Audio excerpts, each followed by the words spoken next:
We are live here at CHS Field as we're just about ready for the start of our first coverage of 4th District American Legion Baseball. As tonight we have the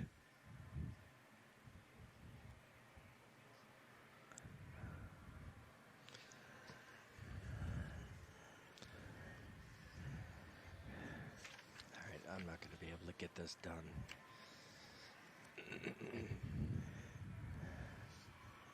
Stanley. What time is it? Oh, we can just play music.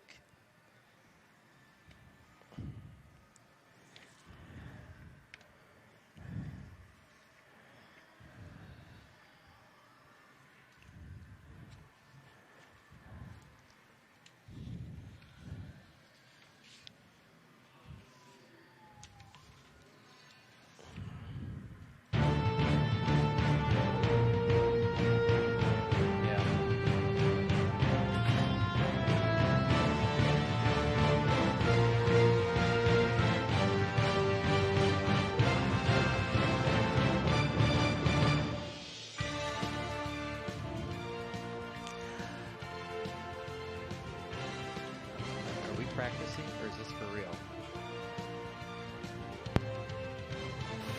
Oh, well, like say, all of a sudden you popped in and said announcers go. It's like, what? It's like I didn't. Well, she may have put us on at 5:55. We'd have to check. So we'd have to check.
welcome to CHS in downtown St. Paul as we are just about ready for the first of two doubleheaders back-to-back here for 4th District American Legion Baseball in the summer of 2022. We have the top two teams in the 4th District here in this contest tonight as the 6-0 White Bear take on the 7-2 Rosetown Rockets. I'm Jerry Otto, and I'm very happy to be joined by Dale Irving here in the press box. Again, you've got the top two teams meeting for the first time. This should be quite a matchup, even though both teams are a little shorthanded. Right. I look forward to a great game tonight, Jerry, of course. Rosetown did very well a season ago. White Bear Lake not having a team last year, at least not in the 4th District. Mm-hmm. But Rosetown was 13-2 in the league a year ago, had a great season. They're back off to another good start, as you mentioned. They're 7-2. So certainly a great first matchup of our first game that we've been covering here on Legion 2022. Right, and also a big switch in a couple of weeks when the sub-state playoffs commence, as Rosetown has been moved in with most of the 4th District and Stillwater into sub-state 8. This is Will Thompson delivering, and that will be fouled out of play by leadoff hitter Eli Reeves, just finished his junior year. He's the third baseman.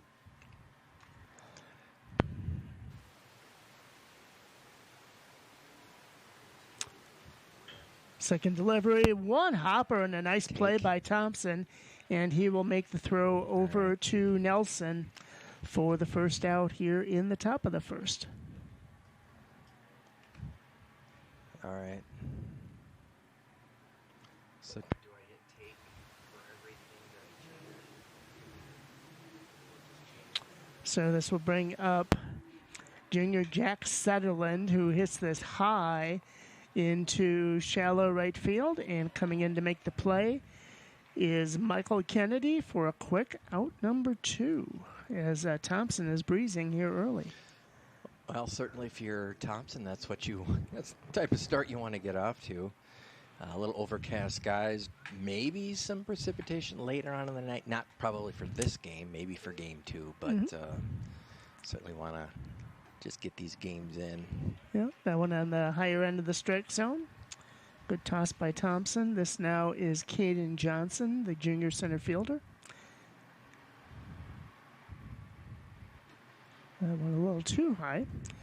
Yep, our weather lady Gail Collada, who does everything here in the 4th District, showed us a big line of storms, but it is dissipating, and as you mentioned, Dale, probably more a possibility for the second game, as it's quickly 2-1 now to Johnson. Unusual with White Bear, they have no 2022 players on their team. They're all either juniors or freshmen from last year. So that evens it up at 2-2. Again, Will Thompson, one of the players that is still under 19, so he is eligible for Legion Ball, even though he graduated in 2021. Certainly a nice rule for. I was able to take advantage of that way back in the day. But really? Oh, yeah. I never knew that. You had a late summer birthday. Uh-huh. Ooh, hard one hopper goes by the third baseman Culver, and base hit for Thompson.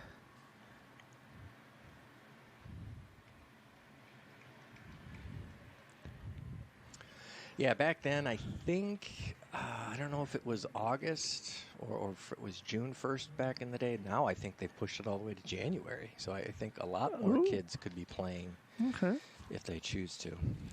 Well, officially they're calling it an error, but I don't think he got his glove on it. At least it didn't look like it. This one's fouled out of play. Are you going to go rogue then on your scoring book here? Well, that's going to screw everything up. You've played a lot more baseball than I have. What did you think? I thought maybe there was, it was a little bit of an Olay. Yeah, kind of that's thing. what I thought as well. So that's one of those gray area ones. It could have gone either way. Throw back to first, and almost in time to pick off the runner Johnson.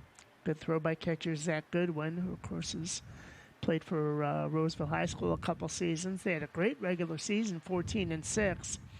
Then, unfortunately, had a tough playoffs, losing to Woodbury and Eastridge. Sliced to right. Oh, boy, the right fielder was way too far in. Kennedy. This goes well over him. The run will score. And holding up at second with a stand-up double is Boncher. I was very surprised for the four-hitter that Kennedy was playing so shallow.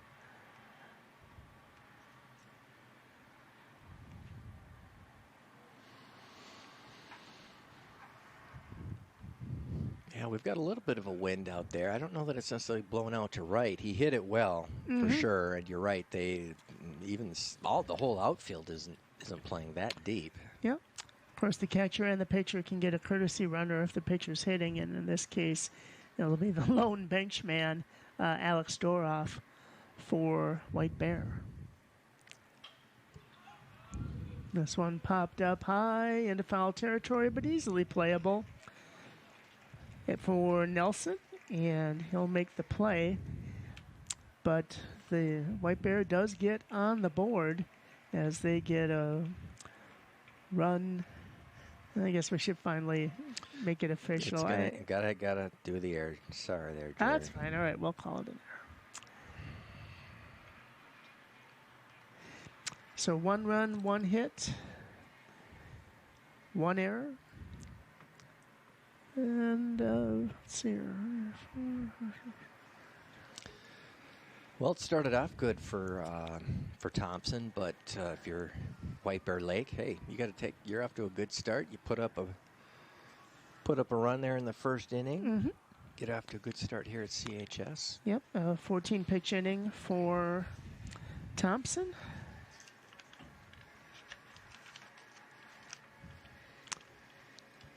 Well, that stands to reason that White Bear would also be the Bears. Okay, defensively here for White Bear.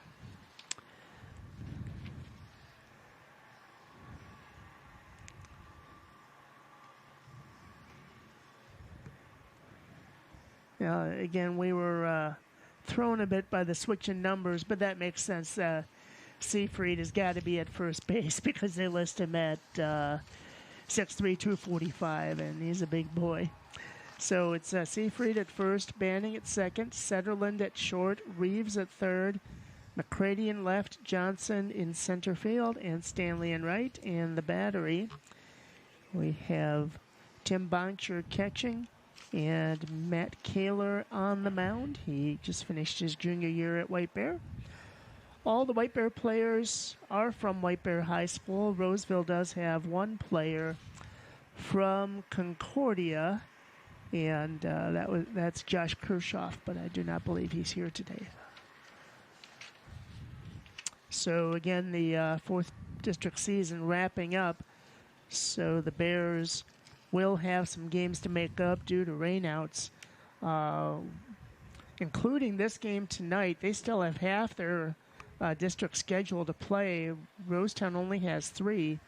The 2 teams that we'll see later tonight, Tri-City Red and Maroon, each have 4. So also we have an acting manager tonight, as I don't believe that Ryan Fitzpatrick is here. So Corey Hazard is running things for White Bear tonight, and Adam King is assisting. Well, it's certainly always tough, especially when you go into tournaments when you're shorthanded. Right. But the Legion season can be pretty grueling with the tournaments, and then you're playing in league games 2-3 nights a week. It really puts a toll on your pitching. Yep. Outside corner for strike one. Ben Dolliff had a remarkable season for the Raiders. 408 batting average, on base just shy of 500. Inside corner, 0-2.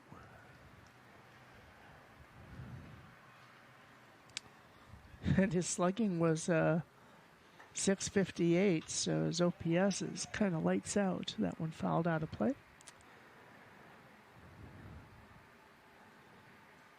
He also had 2 home runs for the Raiders. Zach Goodwin, the catcher, and big Evan Fisher, who's a great ball player, the left fielder. He had 3 as well. Again, Roseville beat Central in the first round. Hit sharply down the third base line, but foul. But then lost to Woodbury, who wanted some revenge. Roseville had swept them during the Suburban East season, and then lost to Eastridge in the losers bracket. As Stillwater won the section and then went on to win the state tournament. A very impressive run by the Ponies. They won the Suburban East. They were 16-4 on the regular season.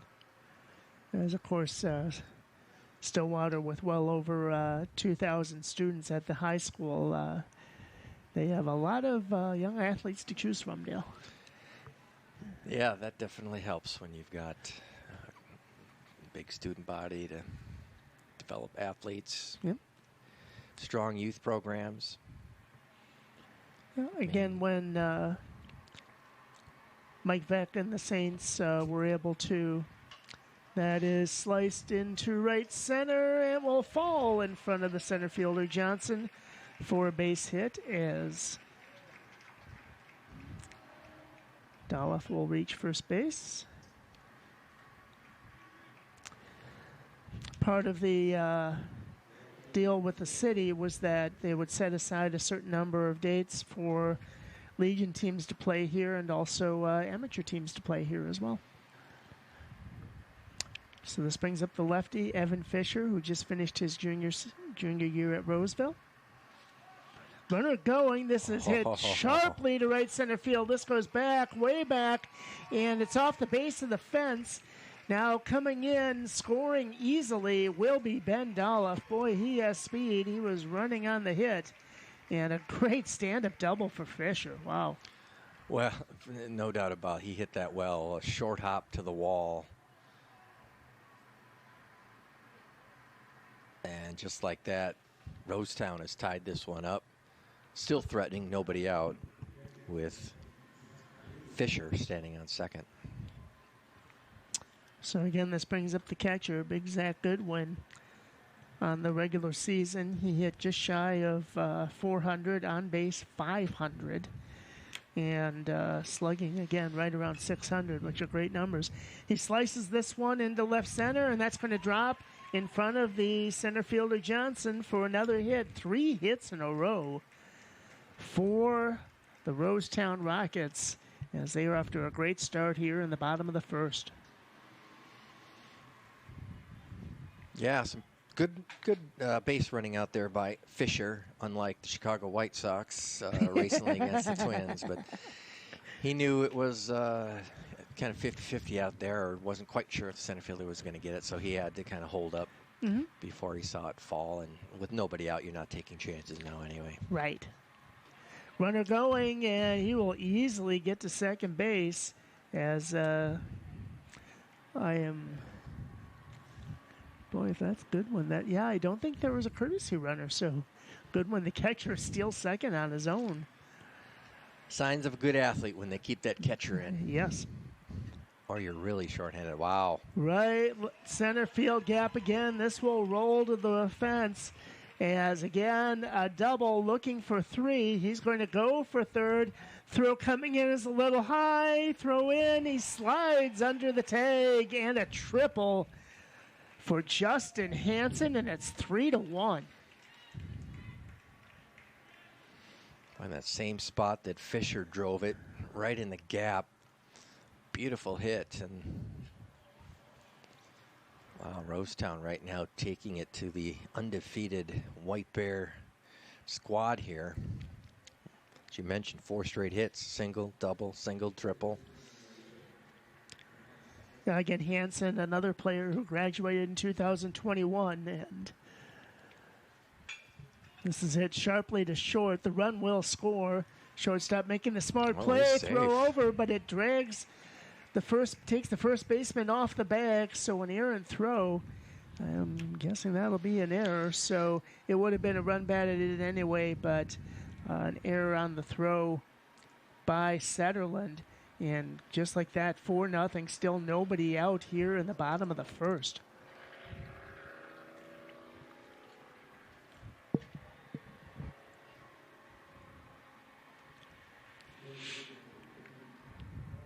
This will bring up Ian Culver on base 324 for the Roseville season. They had some excellent pitching numbers. Evan Fisher usually came out of the bullpen to close some games. He had 3 saves. That one's a beauty across for a strike. But Jacob McNeil, 4-0 in the season. Ian Culver, who's hitting right now, 4-2 on the mound. ERA of 3.73, which is very respectable for high school ball.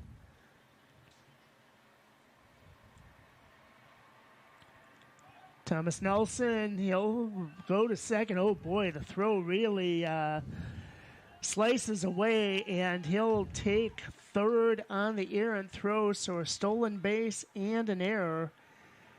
And now a runner on third, still nobody out.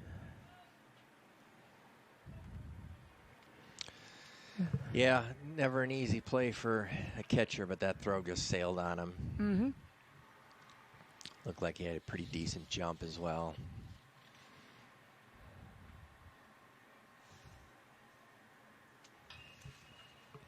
This is hit very high, not too far behind home plate, and a nice job there by Boncher to track it down and get the big first out for the Bears.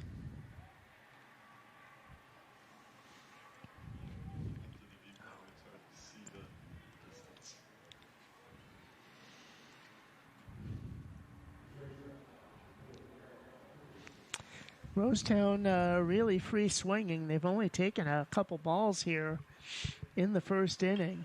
This is sliced, looping into left. Nice job by the shortstop to drop back and get it.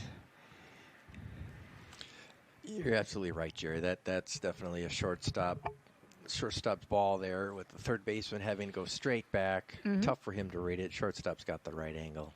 Yep. Nice job calling off the third baseman. Indeed. Boy, Rosetown has a good number of lefties here tonight. That seems to have certainly helped them. This is Aiden Schreier, the second baseman. I guess for all those Roseville fans who may have missed the fireworks last night, Rosetown's coming out with their own fireworks. No, that is for sure. All right, that was pretty cheesy. Yeah. I had to go let it slide down. 4 straight hits, though. That's pretty good. Mm-hmm. 2 of them were very well hit. Yeah, with the, I don't know if anybody will venture to the bullpen or not, considering, again, White Bear only has 1 bench player and Rosetown 2. Swinging and a miss. Good inside pitch there by Kaler. Yep, and when that happens, it gives some of your younger guys a chance to get in the lineup and play. Of course. I'm not sure of Aiden's situation. I know he didn't play a lot for the varsity team this past year, but maybe he's one of those younger guys now that gets a few hacks here at the Legion level. Yep.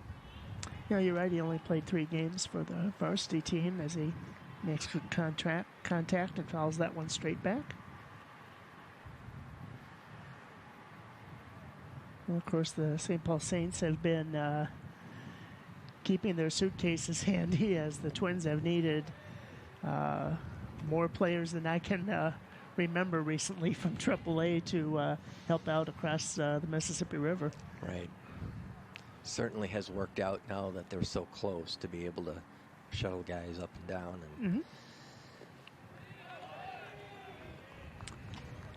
Bases, a 3-2 walk to Schreier, the first of the night. So now it's runners on the corners, 2 away for Michael Kennedy. One of the bench players, Liam Bogenholm. He's also a 2021 graduate. Of course, his father, Garen, is the principal over at Little Canada. I've known him for a long time. That one's outside.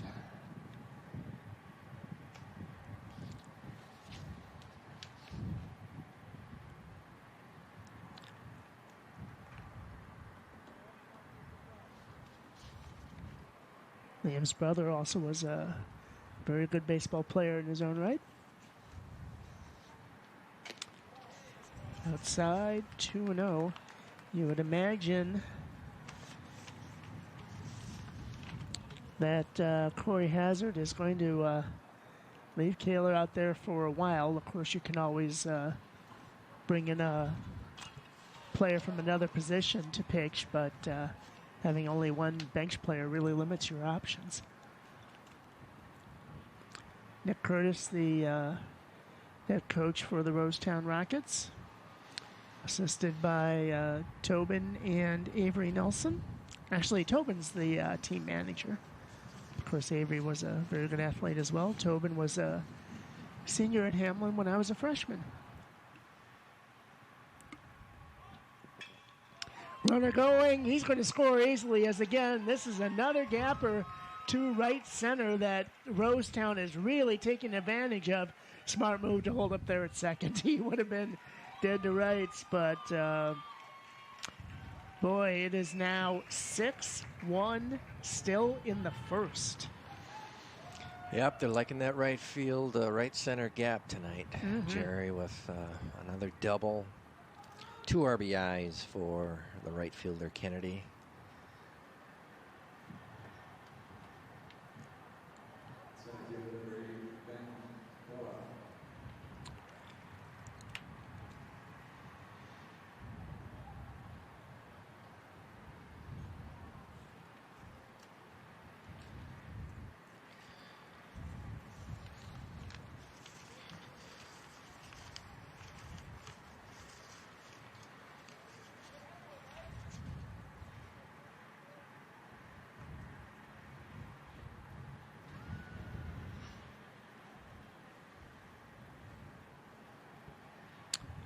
So a quick visit to the mound.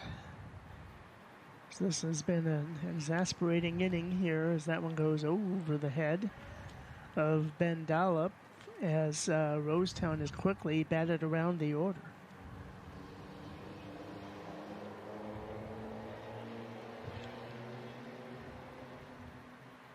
Swinging and a miss. Nice off-speed pitch there. Well, definitely Rosetown came into this game to send a message. You know, you're both 2 top teams on top of the 4th district. You know, White Bear has played well. They beat Maroon 8-7. They beat Tri-City Red 5-3. That hit them. Ooh. They beat Hamlin Red 6-5, Hamlin Purple 5-4, Hamlin Purple again, and Hamlin Red. So they beat everybody except, as you mentioned, this is the first time they have faced Rosetown. And Rosetown means business tonight. Yes, they do. The rematch at White Bear. I know I had it here somewhere.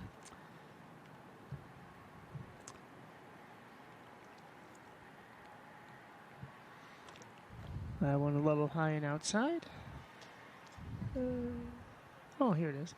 Next Wednesday, the 13th, Rosetown at White Bear. That will be the last game of Rosetown season, but White Bear will still have a doubleheader on the 14th. That one outside as well.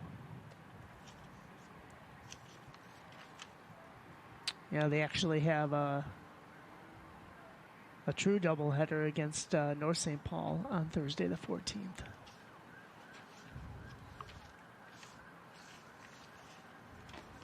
High and outside again. As Kaler is really laboring here. This is his 11th hitter just in the first.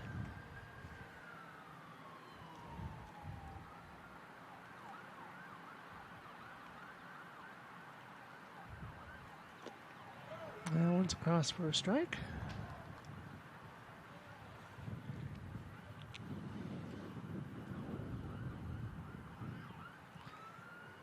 The Twins are on in Chicago again tonight at 7:10. Still almost an hour away. That one followed well back into the club seating.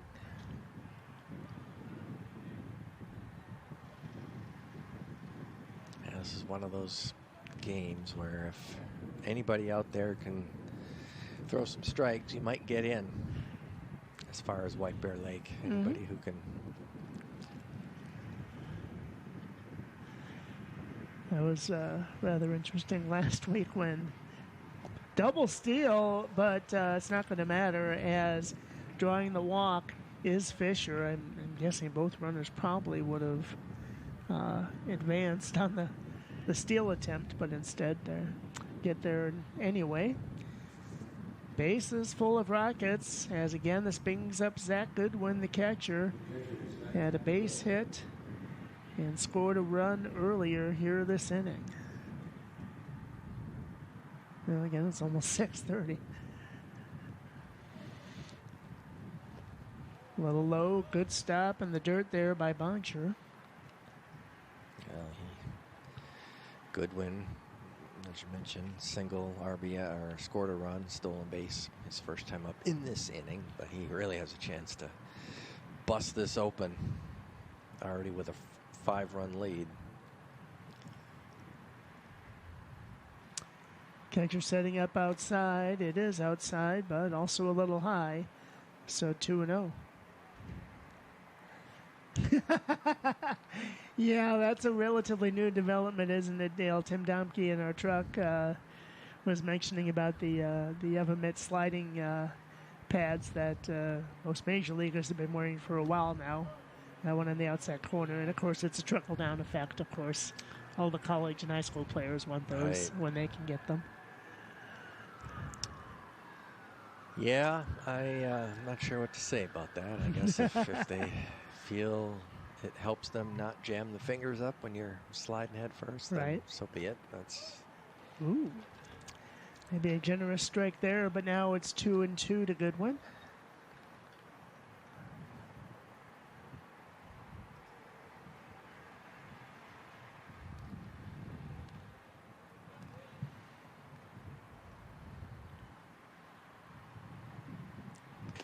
Whoa. Almost hit him, just inside. Now the runners will be going on the full count. So our good friend Bruce is behind the plate tonight as umpire. Former Rosetown, back in the day, back in my day. He was, I don't know if he was the scorekeeper for Rosetown back in the 80s. You mean Bruce Carker? You're kidding me. I don't know the last name, but I had no idea. Gee, you wouldn't quite think you'd want to have. I'm sure Bruce is calling it down the middle. Yeah, no, he's been umping for a long time. I don't know when he left Rosetown. As far as that could have been years ago. Right. Well, he's still driving bus, I know, and I see him. That's definitely him, and I see him bowling up at Flaherty's every so often. So that is the third walk of the inning. Throwing a hit by pitch. Yeah.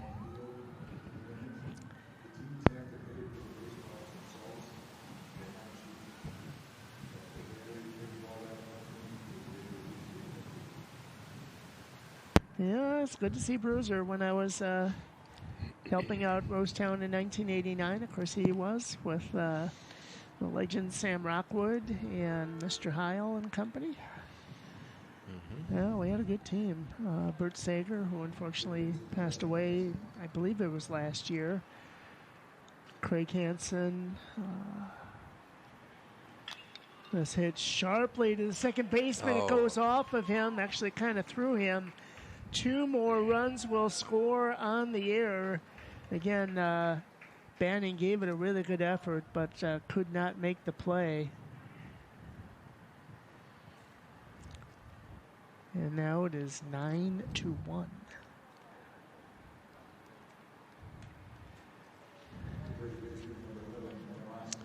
That's an unfortunate break for White Bear. You had a chance there to get out of this inning, help your pitcher out, and it looked like it handcuffed Banning a little bit. Yeah, exactly. Just couldn't bring it in. That one a little high to Thomas Nelson. He reached on an error and scored again earlier this inning. This half of the inning has taken almost half an hour. Chopped foul.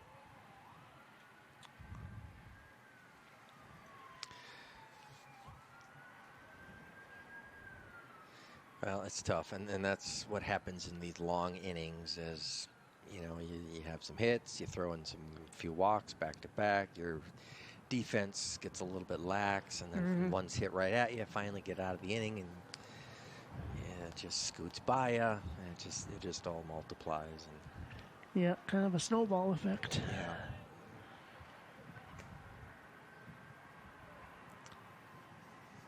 Yeah, I have to say it's probably feels about 25 degrees cooler than it did just 2 hours ago.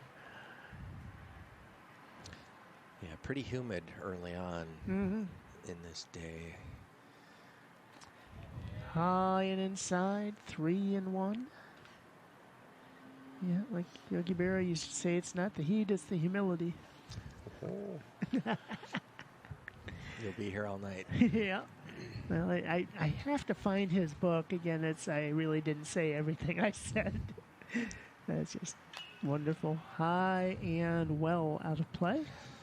And for those watching live on the 9 North website, 9north.org, or live on our sports channel SD14 and HD 799, this is just Game 1 of tonight's doubleheader, 4th District Legion Baseball. It'll be Red versus Maroon coming up roughly at 8 o'clock, just depending on when this game finishes. And that one was a very high-scoring game earlier in the district season as Red beat Maroon 13-9. Big pitch here, no doubt. No, you missed it. High and inside, that is the 4th walk of the inning. And we'll load the bases once more.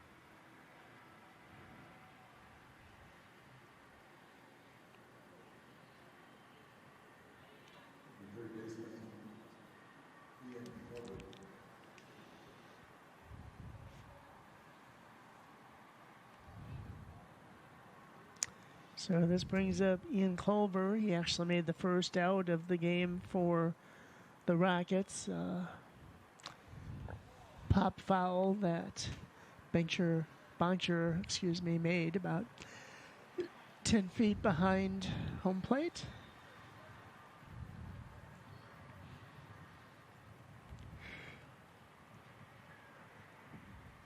Swing and a miss, but it goes off of the catcher, and everybody will advance. And a 10 spot for the Rockets already. Yeah, tough one to handle behind the plate there as it scoots away. And I think Goodwin at first wasn't sure if that was going to go all the way to the wall, and it hesitated. But once he saw it get back to the screen, he scored, and everybody else moved up behind him. 10-1 Rosetown here, first inning. Just a bit outside, 2-1.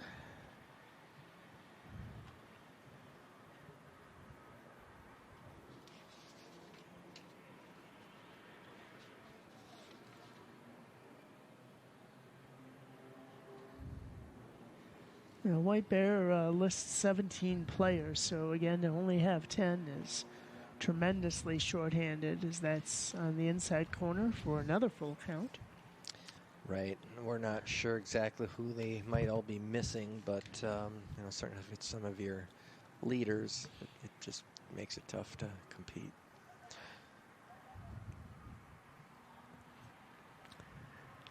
Well, this is high and deep to right field. Venturing over is the right fielder. He cannot make the play, but they're going to call it just foul deep in the corner. Wow. Yeah, I'd like to take another look at that. I would as well. I could have swore that hit inside. Wow. Okay. Good break for White Bear.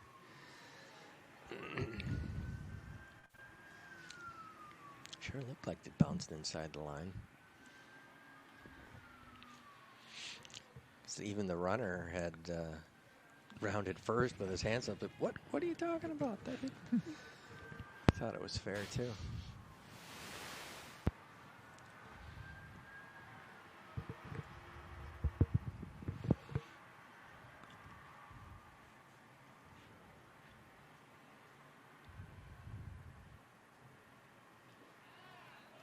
Low, and again, the bases are full of Rockets.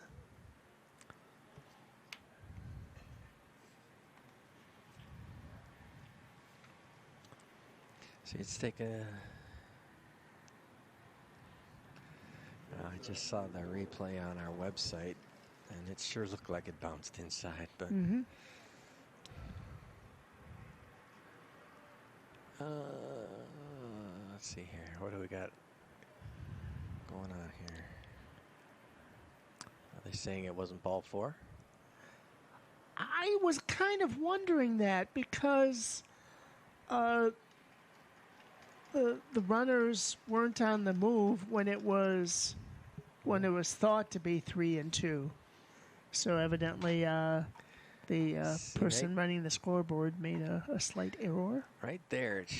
You can see it bounce. Jerry. Yeah. I mean, it's not really that close, but perhaps his foot might have blocked the view.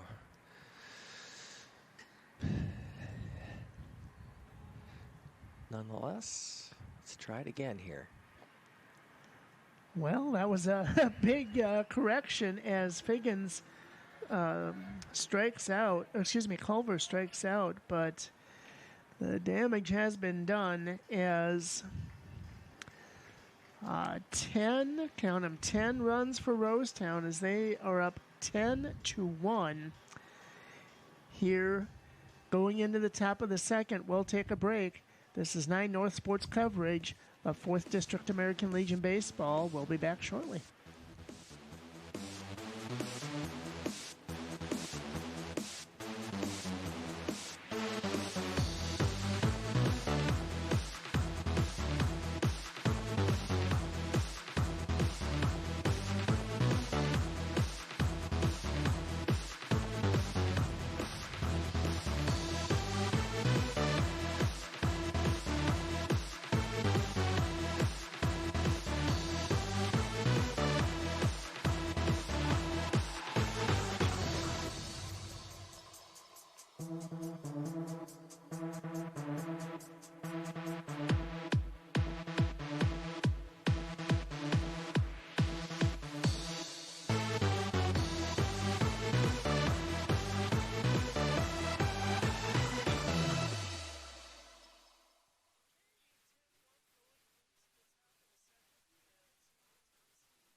Given a dream of a lead, 9 runs here already as Caden Johnson scored the only run for the Bears so far on the nice double by Boncher.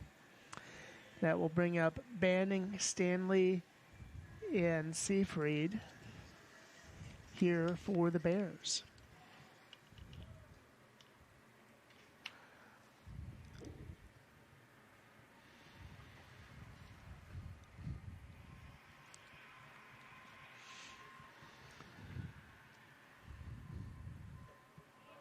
And I'm sorry, go ahead. I was just saying, definitely spotting your pitcher 9 runs should give him a lot of confidence to just go out there and throw strikes and attack the hitters here. Right. Just missed. And also, you sometimes worry about Thompson tightening up a little bit since he spent probably a good 35 minutes on the bench there. Which, yeah, I thought that was maybe a little outside myself.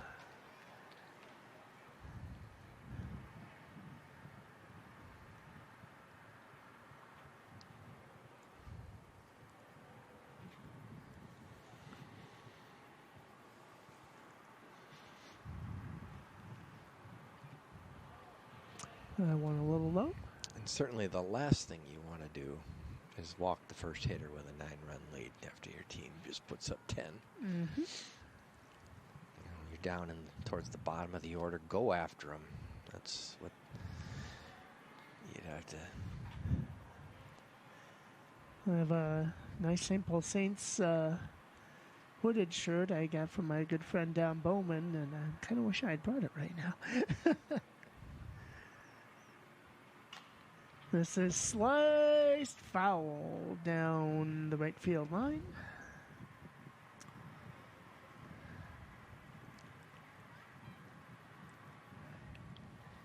Again, Thompson only threw 14 pitches in the first inning. To be honest, I kind of lost count of how many Keeler pitched.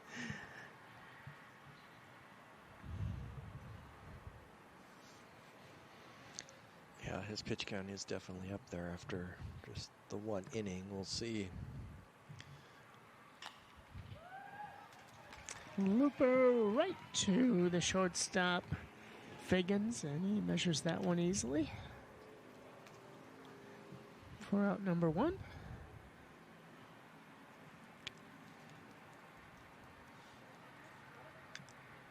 That'll bring up Connor Stanley for the first time.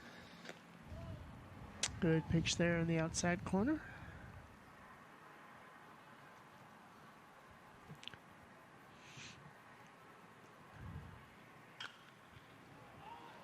Fouled into the seats. You can see the Tri-City Maroon players over there, anxiously waiting for their turn.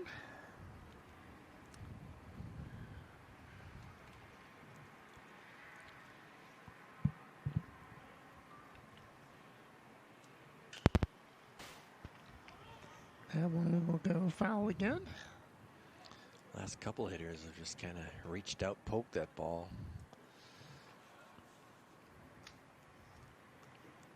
Not taking that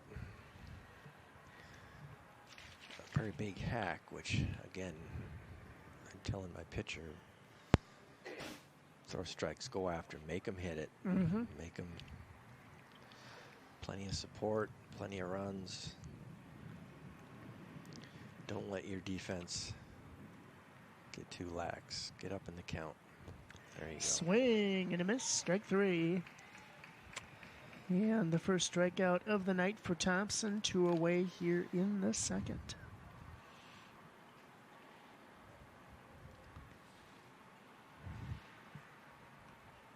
And again, the Legion season, of course, is very condensed. It started just 3 weeks ago. The Bears beat Tri-City Maroon 8-7, then Red, as you mentioned, 5-3. Quickly 0-2 as Thompson is working very fast. Why not?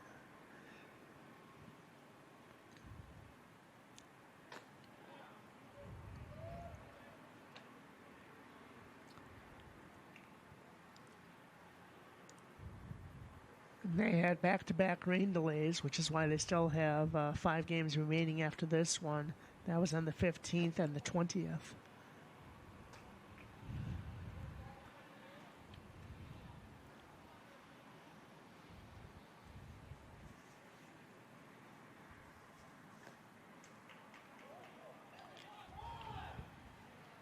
Play it first here.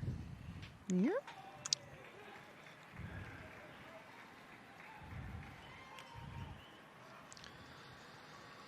Three up, 3 down for White Bear in their top half of the first. Score remains 10-1. So 19 strikes, 10 balls unofficially for Thompson.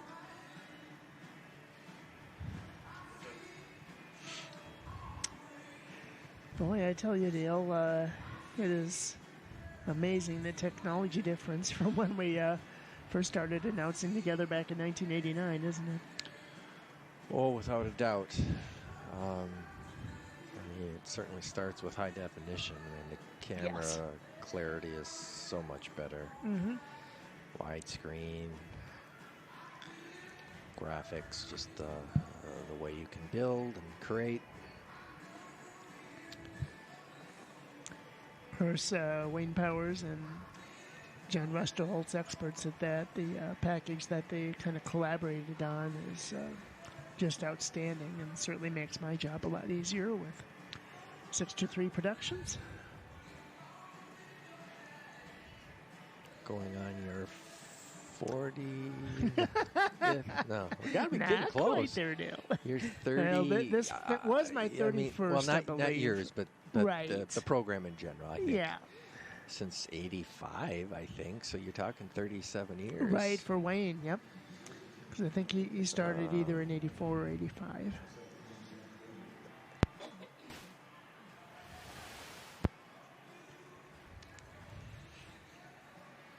I'm sure he's going to want to get to at least an even 40, and then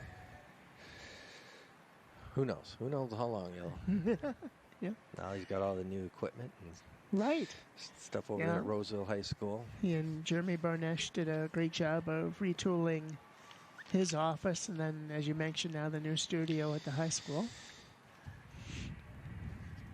So this brings up Carl Figgins. And that pitch is high.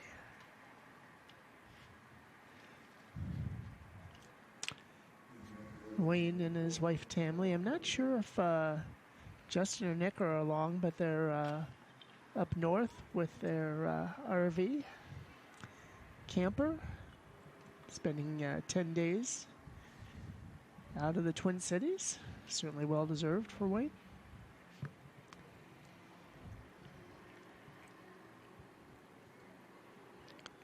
Figgins popped to short his first time up.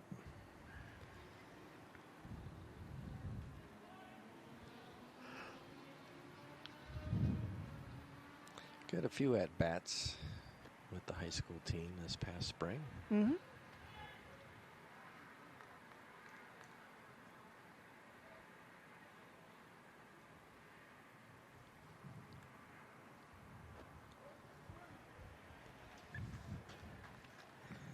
Strike three, so back-to-back strikeouts for Kaler.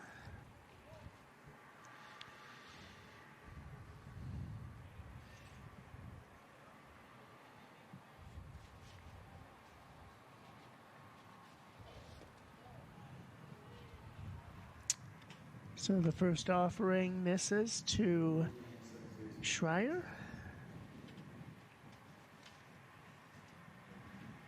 Yeah, 6'1" second baseman. You don't see that too often.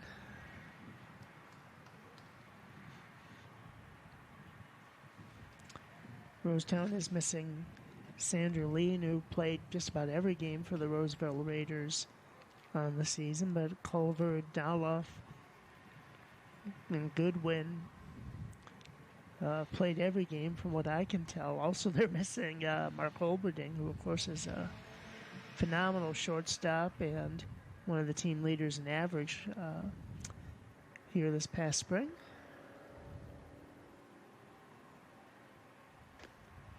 Swing and a miss. A really nice offering there by Kaler.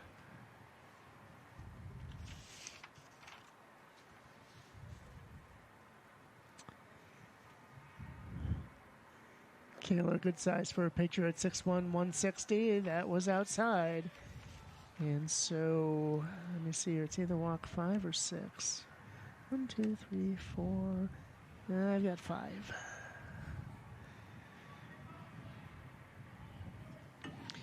Well, as you mentioned, these two teams will play again next week, I believe it is. So hopefully they'll both be at full strength. Yes.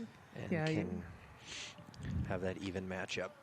You certainly want to be at full strength to get ready for the sub-state playoffs. Again, 16-team double elimination out of the 15 sub-state districts. And then, of course, the host team automatically qualifies. Which is Burnsville this year. Ah, thank you. And, of course, White Bear and Rosetown are in the same sub-state 8, which will be at Mounds View High School, the tournament.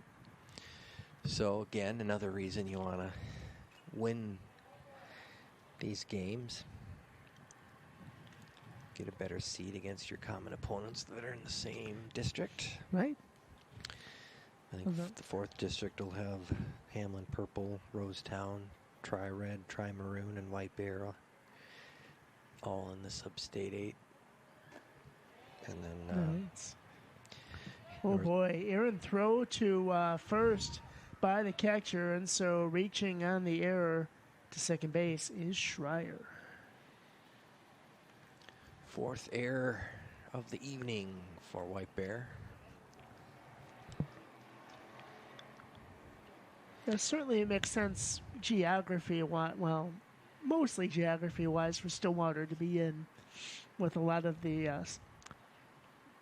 4th district teams, but it's too bad because, well, especially when they just won the state title. That's a really tough team to add to an already really good district. Right. There's something behind that because even, like you say, geography-wise, North St. Paul is in the 4th district, but they play in Sub-State 7. Mm-hmm. So North St. Paul, if I check my map, is in between Moundsview and New Brighton. Ooh, I thought he came off the base. That was very close. Hopefully we can get another look at that. First base coach was looking for a call, and finally the base ump did make the call of out. Mm-hmm. But sure almost felt like he might have come off there. Take another look here. His feet did drag off, but it's possible it was just enough when he caught it. Well, also, it was a really nice job of base running by Schreier to where he made the shortstop double clutch. And also, normally on a ground ball to the left side, you don't go from second to third, but he was able to.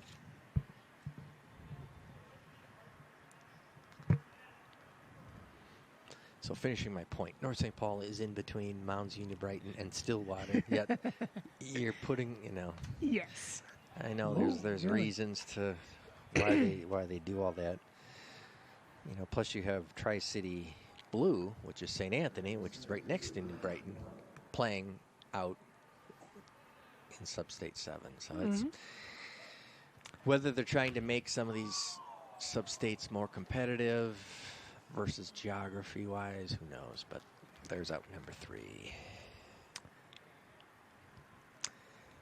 So, thankfully for the Bears, they hold Rosetown off the board here in the second, a scoreless second inning, as it is still 10-1.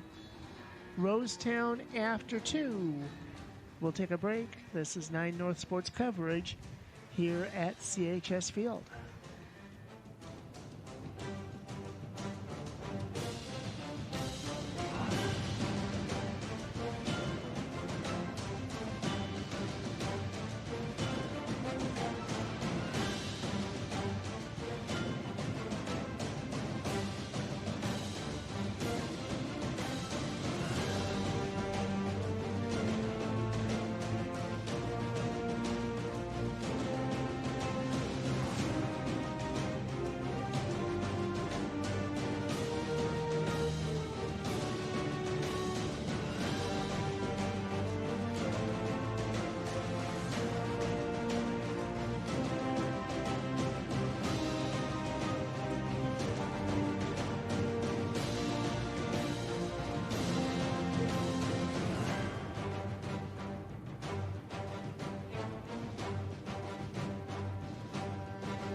Well, we just got a couple of nice messages on Facebook. One from our mutual friend Perry Seidel, former Coon Rapids merchant.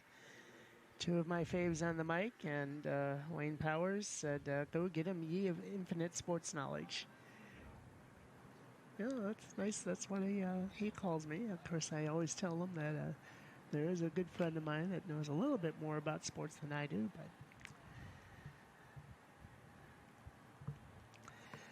But okay, I suppose I should flip the sheet over. There we go.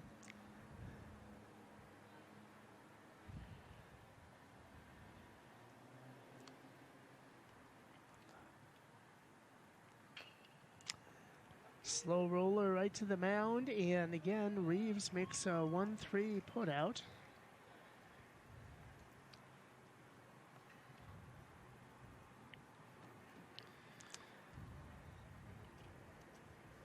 The first one was hit much harder than the second.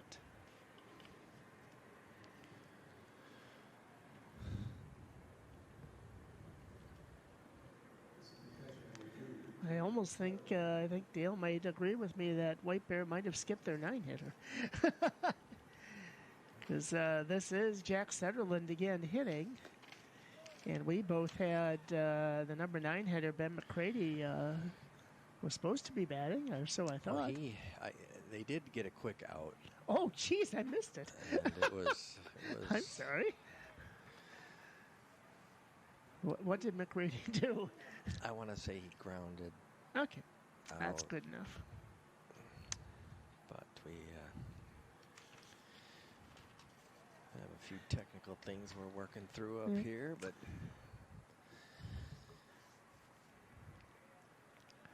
we know it's the top of the third with a 10-1 lead.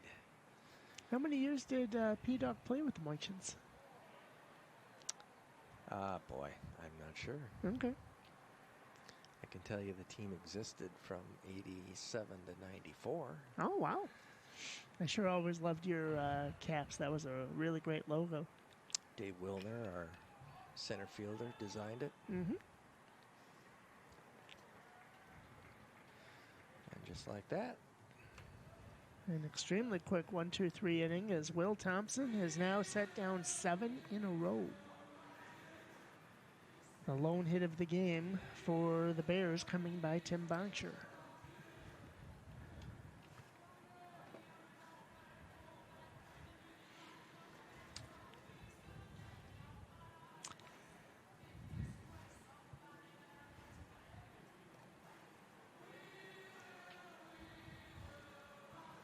As again, Kaler will start his third inning of work.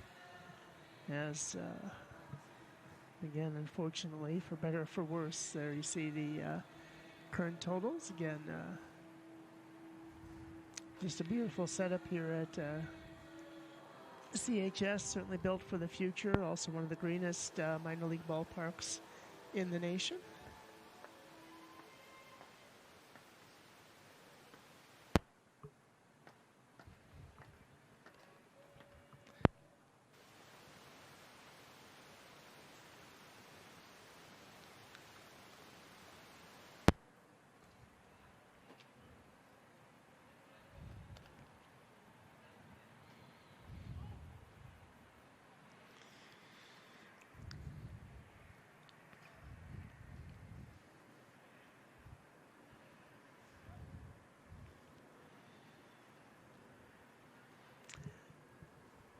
Of course, you get a lot of planes overhead, but also you have the downtown St. Paul Airport right by here.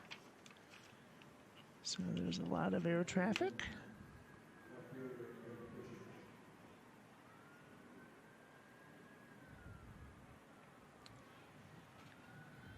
So again, this will bring up the big lefty Evan Fisher, two for two on base.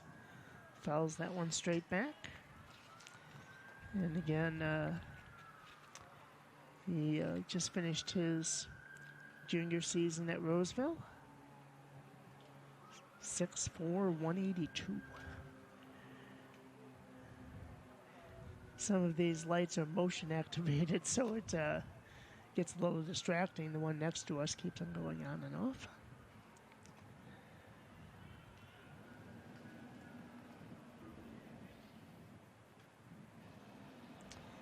But the top 3 hitters for the Rockets, up until that fly out by Dolph, had reached base 6 times and scored 6 times. As it's now 1-2 to Mr. Fisher.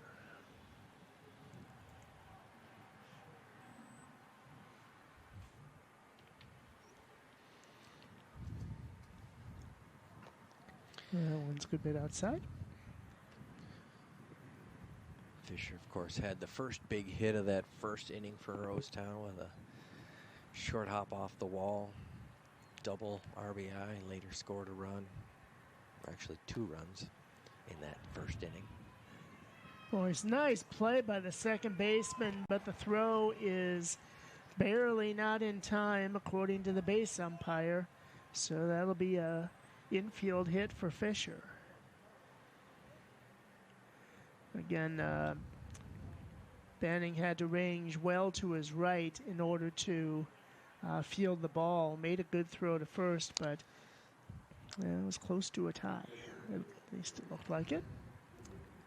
Yeah, I mean, coming out of the box on that left side helps. Fisher did get that extra step. Did hustle down, and as you mentioned, the second baseman Banning did everything, got in front of it, made the play. Fisher just legged it out. Very good point there, Mr. Irvine. No, you could have warned me ahead of time that I'm looking at the wrong monitor here.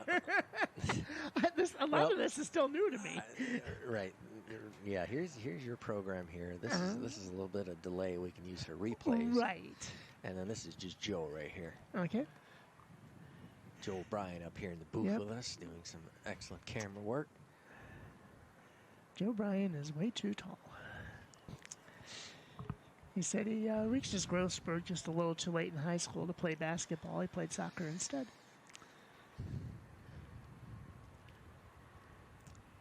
0-2 count now to Goodwin. Crowding the plate high in the air to medium center. Easy play here for Johnson, and he'll make it for the first out of the third.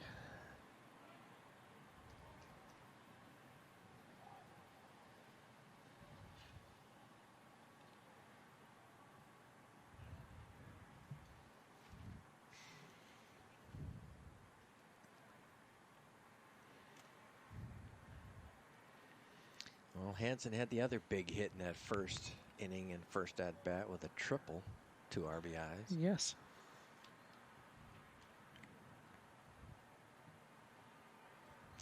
Yeah, again, a 10-run first inning by Rosetown has to be one of their, if not their biggest inning of the season. I like the Rosetown uniforms, kind of like Dodgers, and then the stirrup socks are red with blue stripes.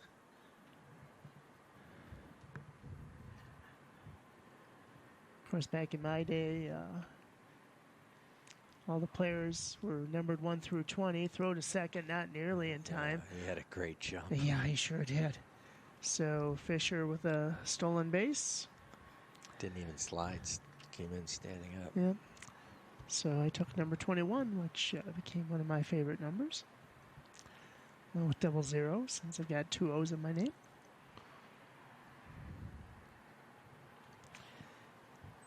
So 1-0 count here to Hansen, the designated hitter.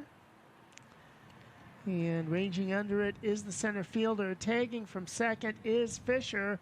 The throw coming in is a little long. Nice backup by the pitcher, Kaler. Otherwise, a really good chance that Fisher could have scored.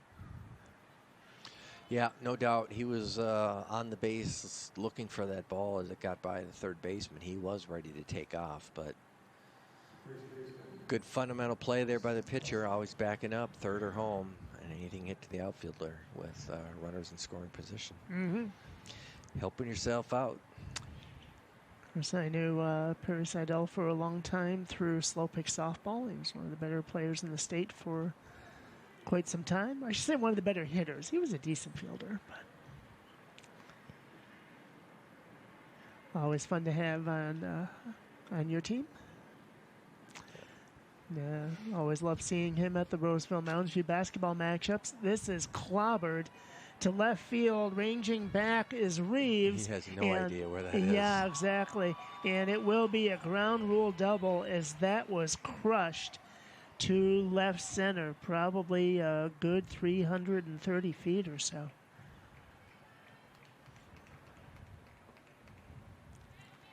All right, Thomas Nelson with just a blast.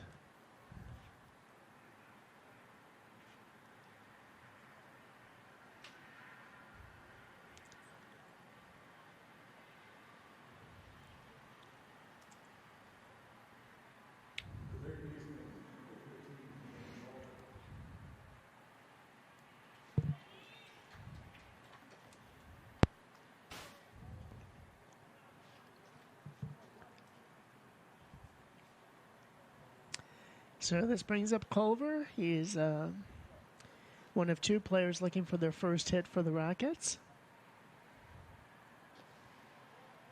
Outside.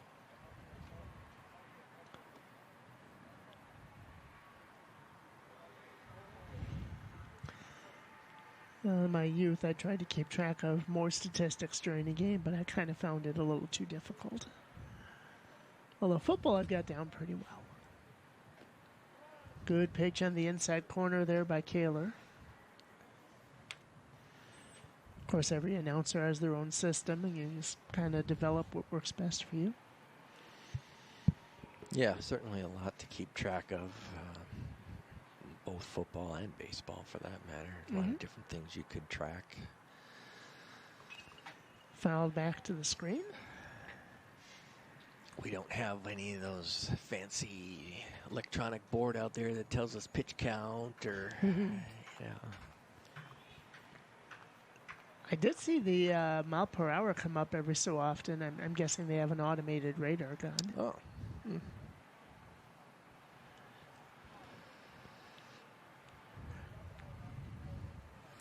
Of course, it's... We'll get to that in a minute. This is hit sharply to second. Again, a nice scoop there. And the third out of the inning. Good play by Banning. But another run for the Rockets as they make it 11-1 here after 3 innings.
Good, I spoke too soon. Now I don't have to worry about it. But again, great to have Pat Cook, Tim Domke, and many others on hand here tonight. Also Rick Taves, a good friend of mine from our 623 Productions. Oh, geez, Dale, I kind of mentioned you a few times already. No, and Rick's been a long-time member of our 9 North sports team. Indeed. You know.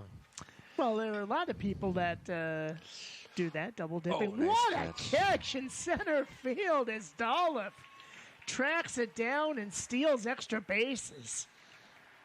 Oh, my. Well, you have to feel for Caden Johnson on that one. That is the first out here of the fourth.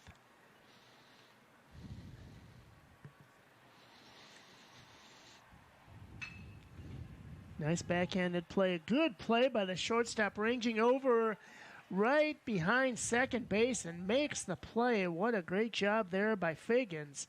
And just like that, there's two away. Yeah, no, this is where your defense helps you out. 10-run lead. You know, you're throwing strikes. You're making them put it in play. Your defense is ready. And two great plays back-to-back here by the Rosetown defense.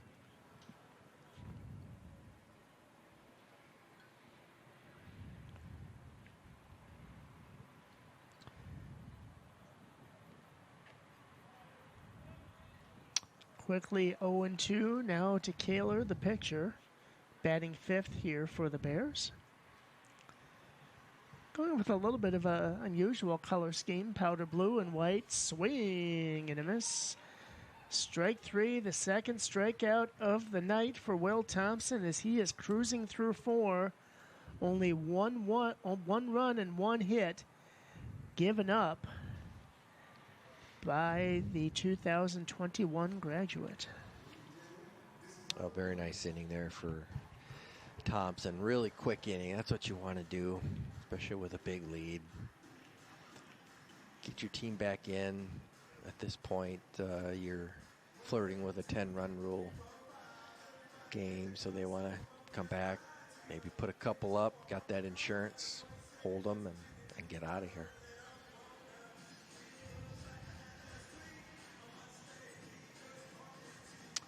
Well, unofficially, I've got Thompson with 42 pitches through 4 innings, so he could probably go more than 5. But again, nice job there. I think that was a shot of Gail there. Oh, sure. Gail Kawada, one of our favorite ladies here.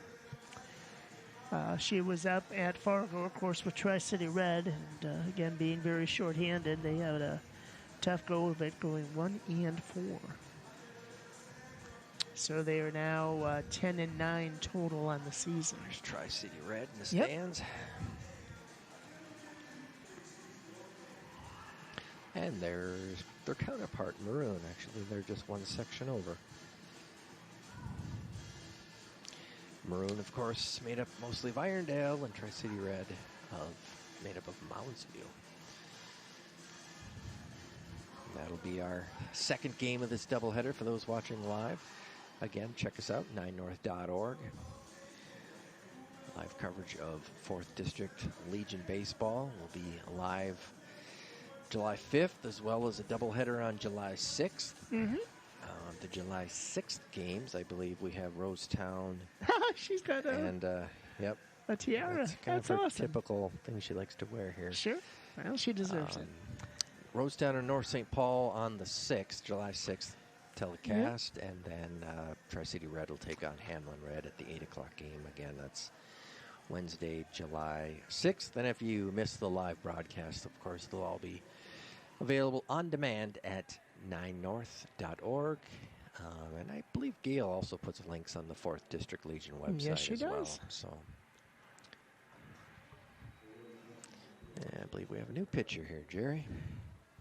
We do. Well, Kaler certainly deserves a breather. So now coming in is, well, check that. It was this one going foul down the left field line. It's listed as Weber, but we're going to take a guess that it's Connor Stanley. And it looks as though Kaler, they've just traded positions. Kaler going to right field and Stanley coming in on the mound. Yeah, we've had some numbers switcheroos on us. Right. So, and Gail was not too happy about that. But a quick strikeout there for Stanley. So one away here in the bottom of the 4th. We also just got a nice message from another original, Terry De La Barba Kemp. I was trying to remember, what was the company before CTV North Suburbs? What was it technically called? Well, there was a number of cable company names. Right. There was Cable TV North Central. There was Meredith Cable. Group W. Group W. Right. Early. Yep. That was even before I showed up. But those were the three main ones. I think there might have been another one in there somewhere. But well, that was when the cable company managed all the local programming. Stanley working very quickly here in the fourth. He's 2-2 to Schreier. Yeah, I think I still have my Rookie of the Year award, the CAM award, somewhere in my storage. Of course, unfortunately, I had to move out of the line. Called strike three. As back-to-back strikeouts for Stanley.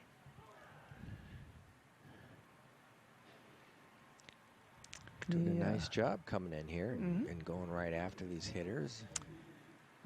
Community Access Media Awards. I know Wayne Powers, of course, has all of his in his office. He has more awards than I can count.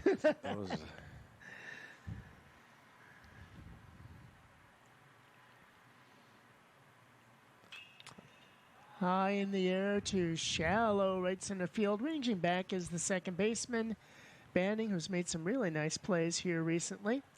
And an incredibly quick fourth inning as the White Bear Legion squad will have to get at least a run to stay in the game here coming up in the top of the fifth at CHS, home of the AAA St. Paul Saints.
Okay, top of the fifth we go as Will Thompson looking for 5-inning great performance. Oh, just by the first baseman. It was a nice play there by the Figgins, but the throw escaped the first baseman, Nelson. And I am assuming we will get an error on that, and we will.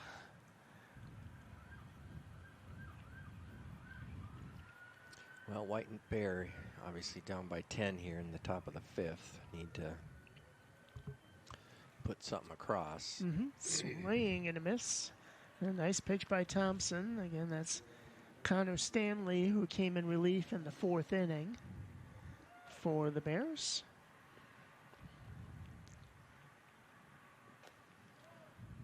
Outside corner and a beauty. Quickly 0-2 to Stanley. He struck out back in the second.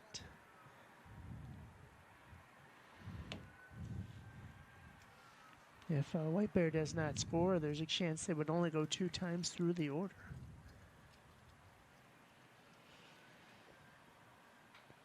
Fouled back hard. to the screen. I must say, I do like the hustle on that play at first. The air, you had both the catcher and the right fielder both there to back up that throw. Yes. Yeah, that's very good to see for Coach Curtis and company. Inside corner and a really nice pitch by Stanley, against Stanley, as unfortunately he strikes out for the second time tonight. That is K number 3 for Thompson, one away here in a desperate fifth for the Bears.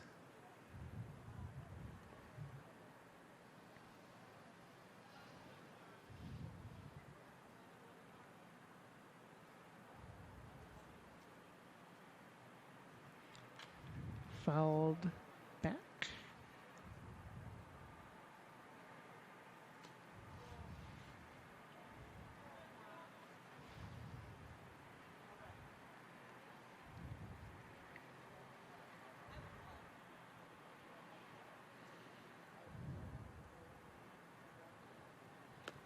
Swing and a miss as Thompson is still really throwing well. Again, a real veteran as he is 18 plus.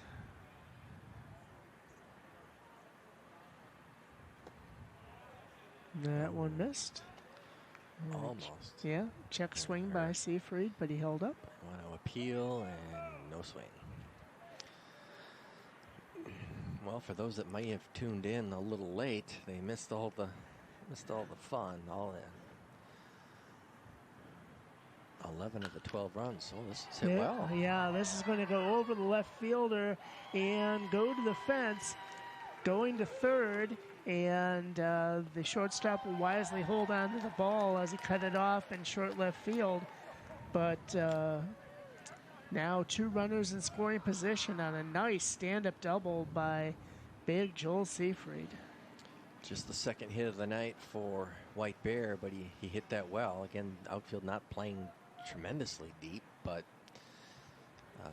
Seyfried hit it well. Pulls into second. Now it's runners on second and third. Banning really couldn't go all out. Ooh, quick throw. Yep. He had to wait, kind of make sure that Fisher wasn't going to catch up to that. Yeah, the corner infielder's playing in a few steps in case the runner tries to score from third on a grounder. But it's now 2-0 to McCready, the 9-hitter. He grounded out back in the third.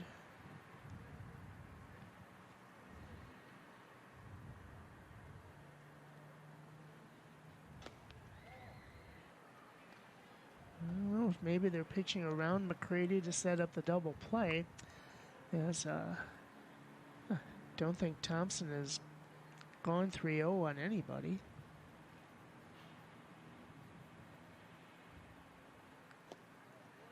No, none of those were really close, so McCready will take the walk, load the bases for the first time for White Bear.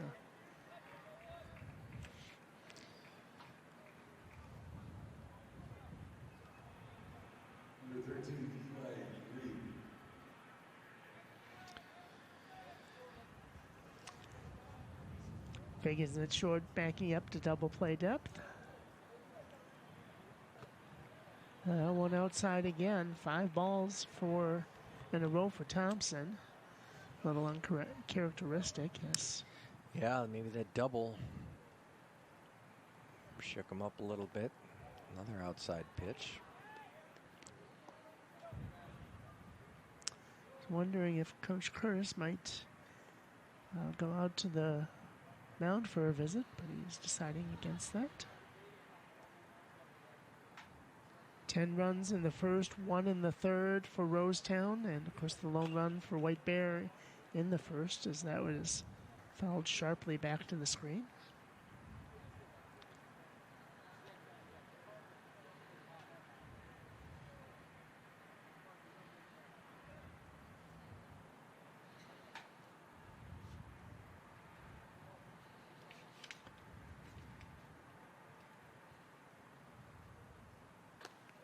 Outside corner, a nice pitch as it's now evened up at 2-2 to Eli Reeves. Was grounded out twice to the pitcher. The first one was a hard shot that Thompson made a very nice play on. Low and outside, full count. Of course, the next game for Rosetown will be tomorrow against the North St. Paul 39ers.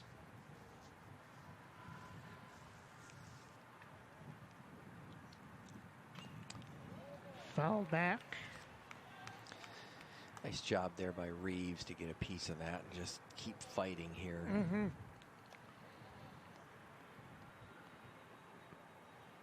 And with a 3-2 count, he wants to be looking for something right over the plate. Thompson doesn't want to walk in a run here, and they want to win this thing now. Ooh, boy. Good at bat. Yeah, it sure was. So the Bears get their second run on a walk. Bases still loaded. Reeves at first, McCready at second, Seyfried at third, and this brings up the two-hitter, Jack Setterland. Really good athlete. Very high in the air into shallow right, caught by the right fielder. Throw coming home on line. And, of course, Seyfried, being 245 pounds, not the fleetest of foot, and he'll wisely hold on at third. Yeah, certainly if you're White Bear, you'd like to try to push that one across, but they did cut it down to a 9-run lead, so they at least, if they can play good defense, they can keep the game going here. But Kading Johnson swings through that one. He had maybe the hardest hit ball of the night that Doloff made an amazing backhanded play on in center field to rob at least a double, possibly a triple. And he does not like that call, but it's quickly 0-2 to Johnson. So after the game tomorrow for the Rockets, they'll have 6 days to prepare for the rematch against the Bears. So plenty of time to rest up, especially the pitching staff, and also get ready for the sub-state playoffs. Low, 2-2.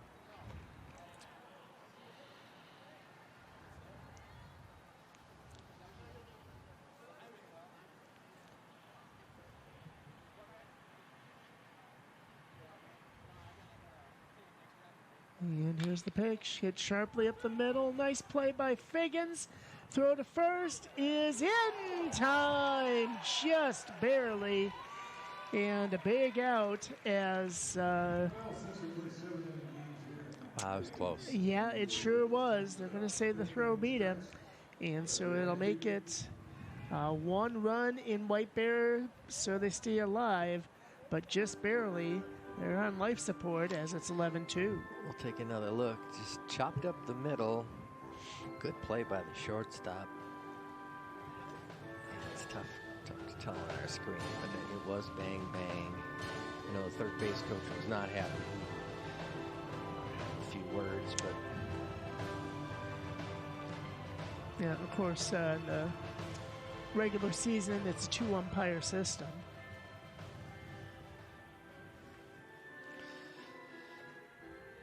Big break for Rosetown. They do give up the 1 run, but certainly had that gotten away, could have opened up the door for more.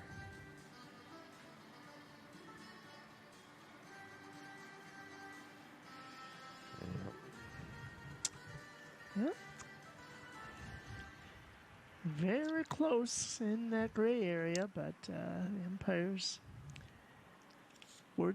call stands. So again, Stanley, who pitched a very nice 1-2-3 fourth, will go back out here to pitch the 5th.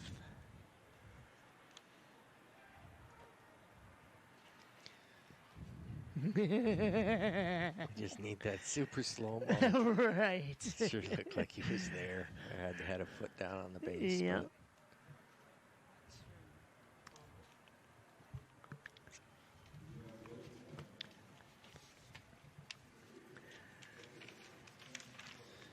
So bottom of the fifth, we have our leadoff hitter, Ben Doloff. Yep, this is Doloff's fourth at bat of the ball game here, only in the fifth inning. White Bears batted 2 1/3 times around.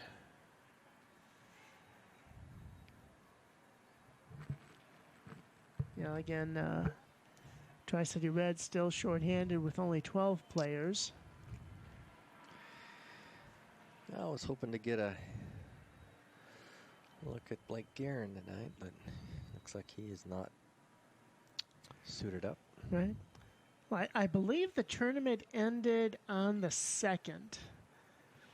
So this might be a case if a player or two still might have COVID or is under protocol, but they're still shorthanded.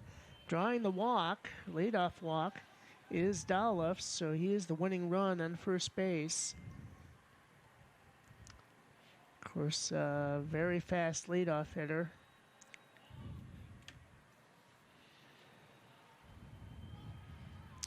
And this will bring up the very dangerous Evan Fisher, 2 for 2 with a walk. The only player on the evening to score 3 runs.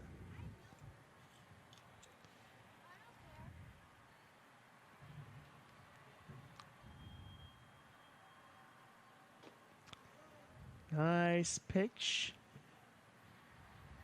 Cross at the belt.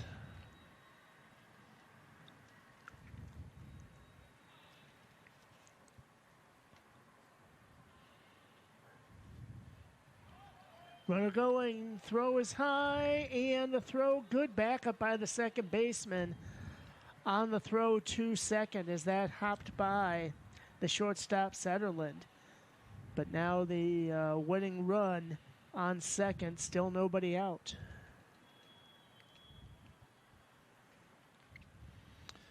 Well, if you're White Bear, Fisher's not the guy you want to see in the box, but Yes. with the night he's had, feels like he's going to hit it hard somewhere. Yeah, that's an extremely dangerous, well, pretty much the whole lineup has been dangerous tonight, but especially that top 5 with Dalla, Fisher, Goodwin, Hansen, and Nelson. They have already scored 9 of the 11 runs.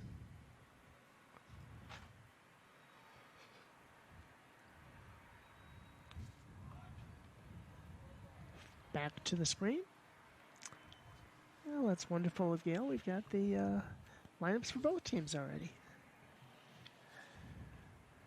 And we also have the statistics on the season for Tri-City Red.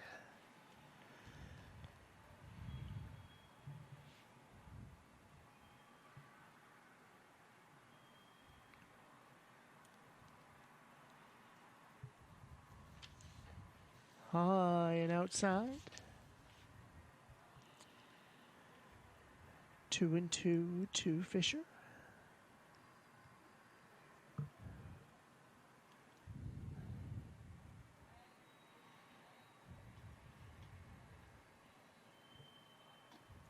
Swing and a miss. That is the third strikeout already for Stanley. 3 or 4 outs are K's. And a big one there, as this will bring up the very dangerous Zach Goodwin. Another left-handed hitter.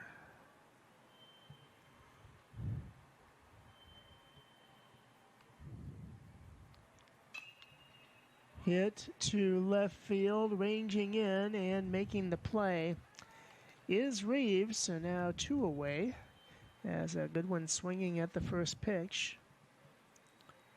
So that'll bring up Hansen.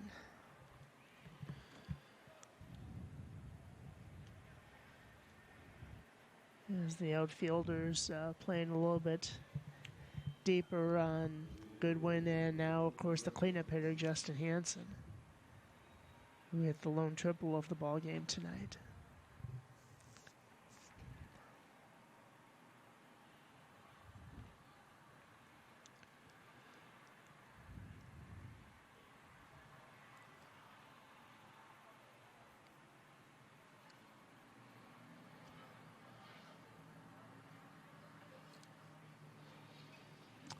Fouled back. The catcher might have gotten a piece of it.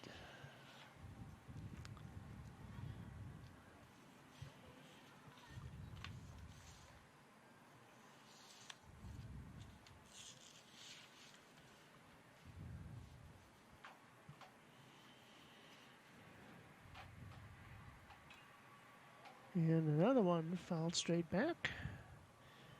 So 1-2 to Hansen, who again graduated last year, coming back to play another season for the Rockets.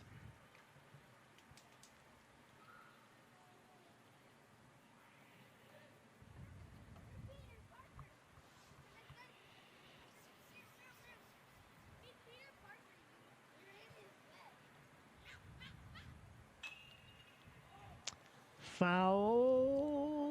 He's got it. Oh boy. Yeah, Reeves had a chance at it, but he actually overran it a little bit, it seemed.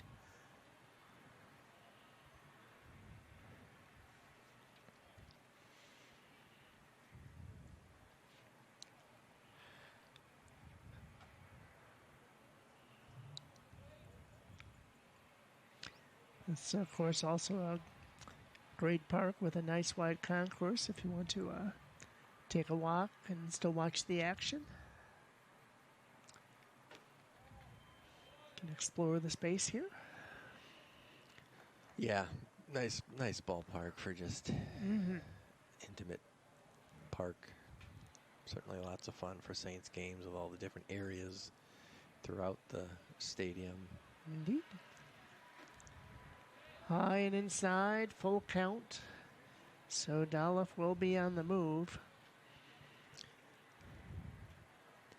I understand that you want to move tournaments around, but boy, this would be just a great all-time venue for Legion State Tournament. I agree. Just do it here, and you'd have plenty of room. And hit the left center field gap, and that is going to drop, and that will end the ball game as Dolph scores from second easily as a nice looping shot by Justin Hansen, his second hit of the night in the game-winning RBI, as the Rockets with a big victory here tonight, convincingly beating the number one team in the district by the run rule, 12-2.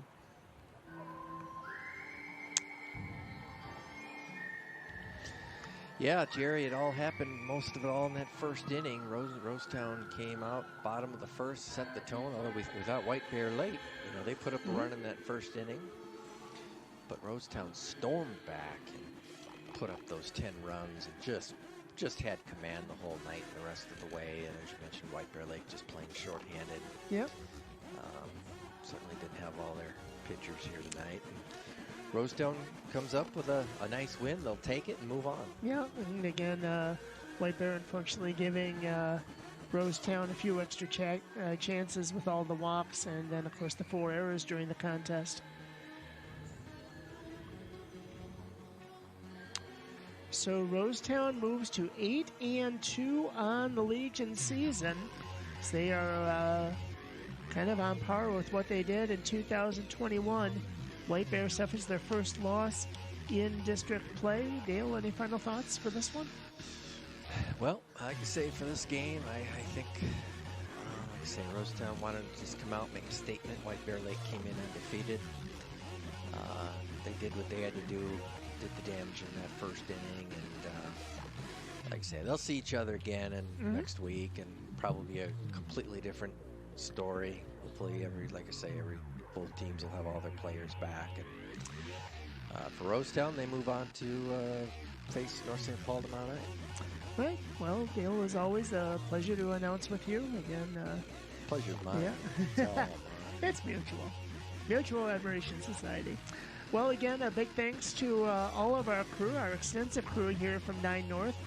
You'll see them here coming up in the credits as Rosetown scores 10 big runs in the first and gets a run in the fifth to win the game by the run rule, 12-2. Good night, everybody.